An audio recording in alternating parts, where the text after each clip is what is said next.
Sekarang jam 3.21 pagi. Aku dekat Putrajaya untuk skor maraton 2026. Sekarang dia orang tengah lepas untuk wave. Elite dah lepas, A dah lepas, sekarang B dengan C. Mantap lah. Aku terawal sampai hari ni, so kena tunggu juga. Pesta kita kali ni mantap. Let's go, let's go, let's go, let's go. Let's go, let's go, let's go. Let's go, let's go. Wah, menyesal aku ikut pesta ni. Oh yeah. Let's go.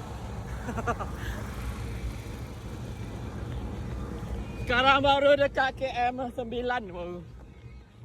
Ada lagi 12 lagi. Menyesal lagi ikut pesta ni. Serius. Menggigit. Aduh. Histeria. KM 10. Ada lagi 11. 2 kali 5 lagi. 2 kali 5. 10. Tolong jujur, tolong. Nak ni. Mali wajib. KM 14 baru. Naknya, ya Allah. Salah berkawan macam ni lah jadinya. Target 2 jam setengah je. Tak bong siap. Cepat nak sampai balik. KM 20 dah. Sekarang 1 jam 56 minit. Habis gas. Seorang muda. Ada lagi 5 minit. 5 minit. Kalau kejar pace 3, sepak bawah 2 jam. Jom. Mantap lah anak muda. Janji nak tunggu ke? Yelah. Nanti apa? Habis awak sejam je?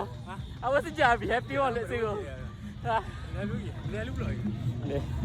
2 jam juga. 21 kilo baru je papa kereta. Alah. Yelah sama. Asal depan tu ni, asal ada je. Dia kali kahwin. Ustaz Mak ngamuk hari ni. Terbaik Ustaz Mak. Okay. Video dua. Ustaz Mak royak super honga dekat diskon dah gitu. Woo! Terbaik pesta. Sejak dia tinggal. Mantap. Mainlah. Bibi. 1 jam 4 minit. Lebih kurang. Mantap. Nampaklah air. Revive. Ni apa? Apple. Asyik.